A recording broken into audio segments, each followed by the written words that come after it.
Hello, welcome back to my channel. This is Alec Reads. My name is Alec, and today we are reading Marriage Heartstopper fanfiction by Heartstopper _fan22 on Wattpad. I love Heartstopper, and I thought this would be the perfect time considering that the new seasons are coming out in August, depending on where you live. Where I live, it's August, so I'm not sure. But anyway, once again, if you have any recommendations, leave them down in the comments. Like, subscribe, all the good stuff, and we're gonna jump right in. Chapter 1, Catching Up. Nick's point of view. Charlie looked so adorable when sleeping. His head resting on chest, he was so tightly wrapped around me, I felt secure and warmth. God, I love him. I can't believe it's been 2 years since university. My job has been amazing and my coworkers have been so welcoming. When growing up, I would have never thought that I would become a teacher. Funny enough, Charlie's brother Oliver is one reason I realized I wanted to become a primary teacher and work with the younger generations. This is my first year of being a student teacher, and next year will be my last, and I can finally have my own grade 1 classroom. Charlie has just recently started his dental training in the local dental office. He's pretty excited. I can feel his soft heartbeat against my skin. It's nice hearing his heartbeat so soft instead of how usually intense it is. I wish I could help him be less uptight and stressed all the time. I can see the toll it takes on him. OMG. It's 11 a.m.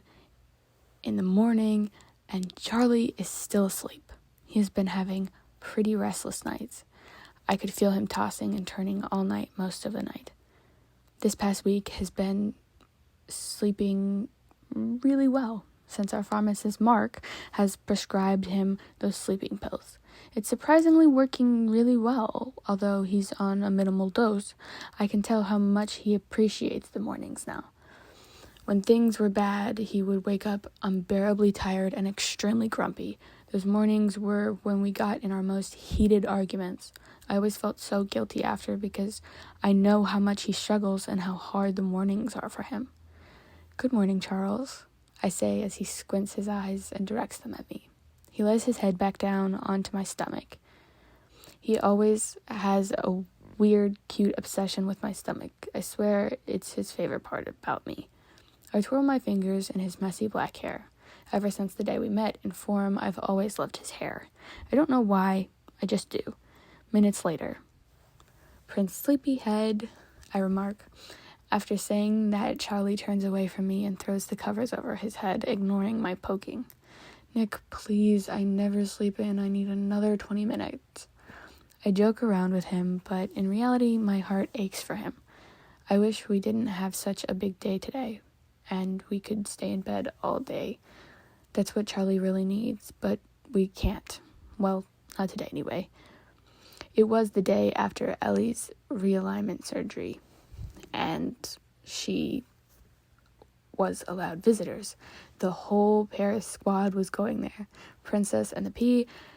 I softly whispered into Charlie's ear. "Nick, stop, please." Charlie whines. "Charlie, it's 11 a.m. You've already slept in." Charlie jerks out of bed and grabs his phone to verify the time. He was shocked that he had been sleeping for so long. He usually wakes up at 6 a.m. due to him not being able to sleep. "Charlie, it's okay. We live 5 minutes from the hospital where Elle's surgery is at." I know. It's just I feel a little frustrated. You know, we need to meet Sarah, Tara, and Darcy at IHOP for breakfast in 30 minutes. I must get dressed, brush my teeth, have a shower, wash my face. "Charlie," I say, scooping him up into my arms. "Relax. Trust me. Our friends won't mind if we're a little late." I put him down and smacked him on the ass. "Go on, hurry up, sleepyhead." He chuckles as he goes and gets ready. Chapter 2, Brunch. Charlie's perspective. A bright, light shot across my face. I squint my eyes shut and peer up to see my favorite person. I rest my head on his stomach, as I do most mornings. I don't know what it is, but the feeling of lying on his stomach made me feel safer than anything else. Normally, I have horrific migraines from lack of sleep when I wake up, but this morning was different. I felt refreshed and tired and went back to sleep. I slept in for the first time I can remember in a long time. It felt so nice until I hear, "Prince Sleepyhead." Oh God, I love Nick and want to spend every moment of the day with him, but this moment, I wanted him to shut up and let me sleep. I ignore his constant poking as I drift back to sleep. After telling him I need 20 more minutes, I can feel the bed moving as he leans into my ear and softly whispers, "Princess and the Pea." "Nick, stop, please," I whispered and nuzzled my head into the covers. "Charlie, it's 11 a.m. You've already slept in." I jump out of bed so fast, grabbing my phone. I looked and saw he was being serious. "Nick, I need to brush my teeth, have a shower, and get dressed, blah, blah, blah." 1 second, I'm on the ground freaking out because we need to meet Sarah, Darcy, and Tara for brunch in 30 minutes before seeing Elle, and the next, I'm scooped up in his arms.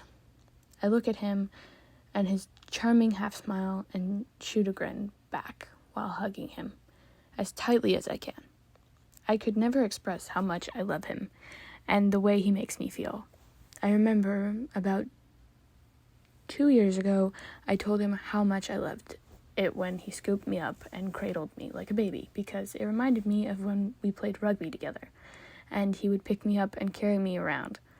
It made me feel loved, because sometimes I wonder how someone can love me. I just feel like an unlovable person. Nick puts me down softly, as he always does, and I go and hop in the shower. Showers has always been hard for me because of my OCD. I constantly make rules in my head that don't make sense and must obey them as if there was a detector living inside my head directing my life. Wash your hair 3 times. Turn the water on and off 5 times. Scrub your feet 20 times. All these compulsive thoughts fill my head, and the fact that we only had 30 minutes until we had to leave made them worse. I've gotten better at controlling them now. I didn't give into any of the compulsive thoughts, and I felt like it was freeing. I finished up getting ready and went to give Nick a kiss. He was waiting on the couch. I kissed him for 10 seconds, pulling him closer to me so I could feel his heartbeat.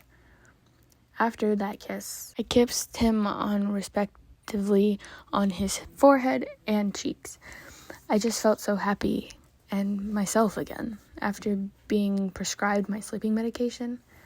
Okay, love bug. We're going to be even more late than we already are," he says while smiling and staring into my eyes.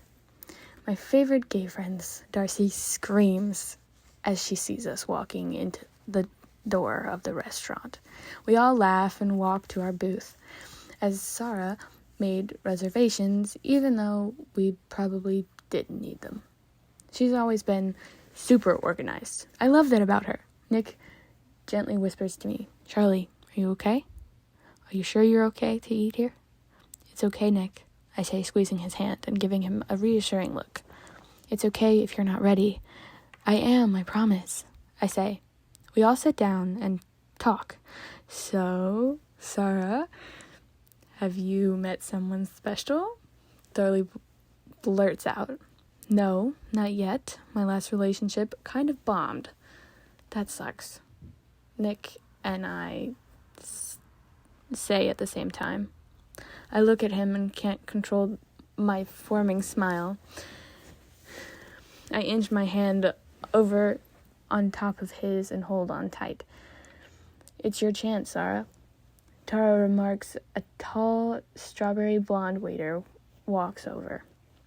They were about 5'9", had fair skin with freckles and a snake pin button onto their uniform. Hi, I will be your waiter today. My name is Milo, and I go by they, them pronouns. What can I get started for you guys today? Tara and Darcy and Nick and Sarah had already ordered, and when it came to my turn, I froze. I didn't know what was wrong with me. Just the compulsive thoughts came rushing in, and I felt like the whole world's eyes were on me. I couldn't speak or move. I stuttered. My very indecisive boyfriend will have the same thing as me, Nick says. I said thank you under my breath to Nick. Then he intertwines his legs with mine. All right then, I'll be back shortly, the waiter says.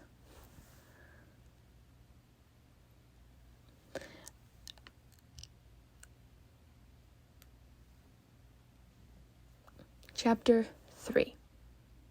The restaurant will be the next chapter in the next video. But let me know if you actually want to hear this next chapter. If you don't, let me know, and I will make a note of that, and I will switch gears, and I will find a new thing to read about. So just let me know in the comments. Good morning, night, or afternoon. And I love you, ladies, gentlemen, and everything in between. So have a good rest of whatever time it is. See ya.